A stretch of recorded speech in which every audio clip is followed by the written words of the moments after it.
Live from Asmara, this is ERi-TV English News Broadcast for Tuesday evening, 9th of June. The time is exactly 10:30 p.m. Good evening to you, and let's begin with the top stories.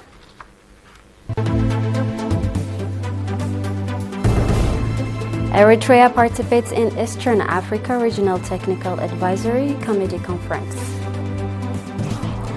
Training on material and financial management provided to youth workers. E3 leaders support direct Ukraine-Russia dialogue. And EU approves sanctions on Iranian targets over maritime security concerns. Great to have you. Let's proceed with our full reports. Eritrea participated in the 8th Eastern Africa Regional Technical Advisory Committee Conference organized by the Africa CDC Eastern Africa Regional Coordinating Center and convened in Nairobi, Kenya from 3rd to 5th of June.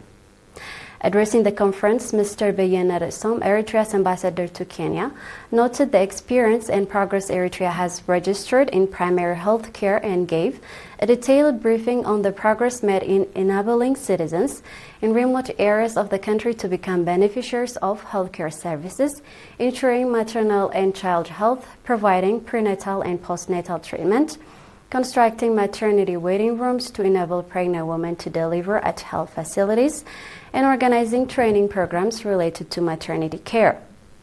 Ambassador Beyene indicated that the government of Eritrea has played a significant role in ensuring child health and expanding vaccination coverage through national vaccination programs and coordinated interventions.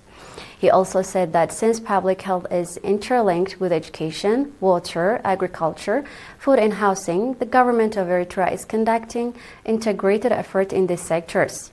The conference, in which representatives of member countries, regional institutions, health professionals and development partners took part, conducted discussions on strengthening health security, disease control, and epidemic preparedness, as well as improving maternal and child health, expanding vaccination programs, and promoting primary health care.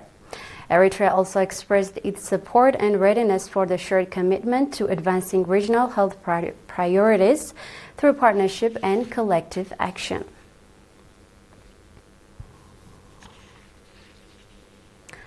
Training on material and financial management has been provided to members of the Ministry of Agriculture in the Gashwarka region.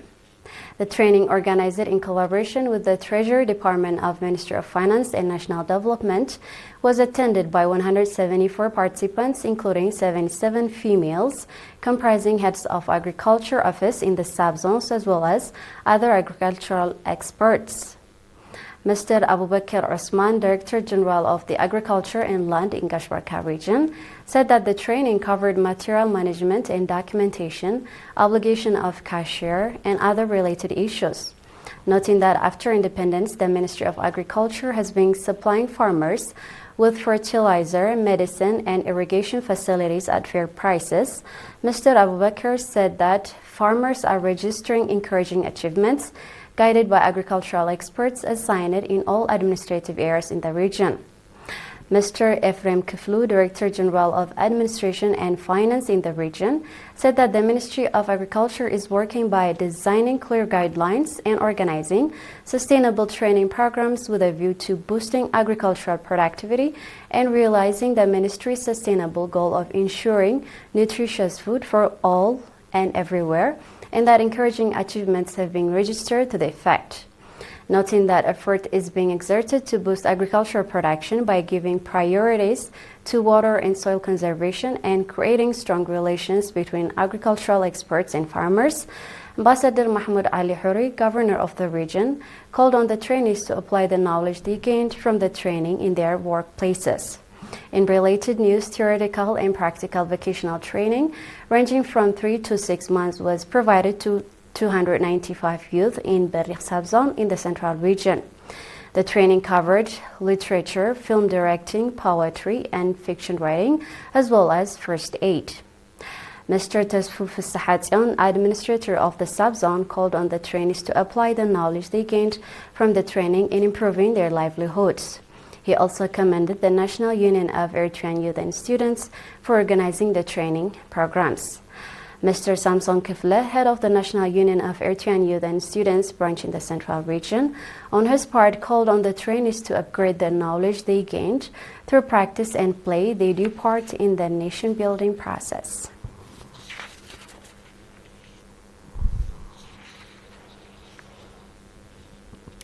Residents of Mygoduf administrative area in San'afa subzone are conducting a popular campaign to renovate a 7-kilometer dirt road connecting their area with the main road. Mr. Abdu Ahmed, administrator of the administrative area, said that the objective of the popular campaign, which involves 6 villages, is to renovate the dirt road, which has been difficult for vehicles due to the topography of the area. He also said that the renovation activity includes the construction of bridges and water diversion canals, as well as the expansion of the road. The residents indicated that due to the lack of a suitable road, they have been facing difficulties in facilitating their daily activities, especially in transporting the sick and pregnant women to health facilities, and that with the completion of the renovation program, their problem will be addressed. Mygoduf administrative area is located about 7 kilometers north of San'afa town, comprises 6 villages, and is home to 800 people.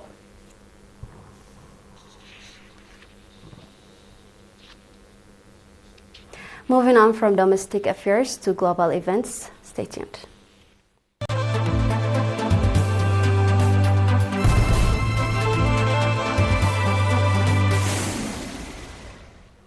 In our global affairs, the leaders of Britain, France, and Germany, collectively known as the E3, voiced support for direct dialogue between Ukraine and Russia aimed at achieving a ceasefire and advancing peace negotiations following talks with Ukrainian President Volodymyr Zelensky in London. British Prime Minister Keir Starmer, French President Emmanuel Macron, and German Chancellor Friedrich Merz issued a joint statement with Zelensky after the meeting, saying they backed direct Ukraine-Russian talks with the active participation of the United States and Europe. The 4 leaders called for an immediate and complete ceasefire, saying the current line of contact should serve as a starting point for negotiation.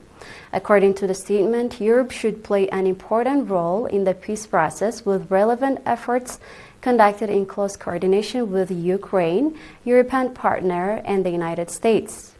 The leaders also discussed post-ceasefire security arrangements for Ukraine. The statement said European security interests should be safeguarded in any agreement, and noted that matters relating to European Union and NATO would require the consent of their respective members.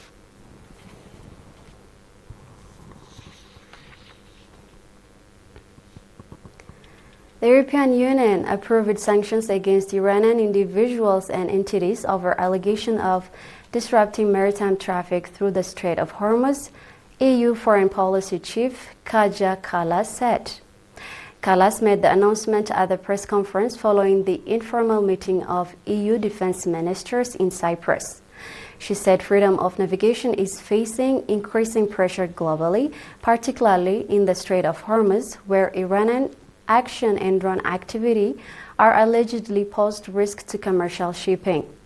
EU ministers consider such action unacceptable, she added. According to Kallas, the decision makes the first time the EU has activated its new sanctions regime aimed at safeguarding freedom of navigation. She said the bloc would not hesitate to use the mechanism again if necessary. She further proposed that once conditions permit, EU naval mission, ASPIDS, could contribute to broader maritime security cooperation efforts in the Strait of Hormuz, including initiative led by France and the United Kingdom. Discussion on the proposal will continue, according to Kallas.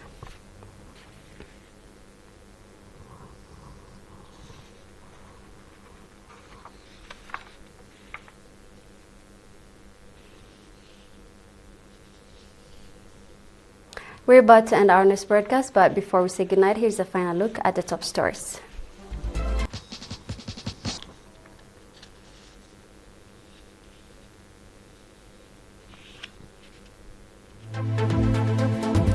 Eritrea participates in East Africa Regional Technical Advisory Committee Conference.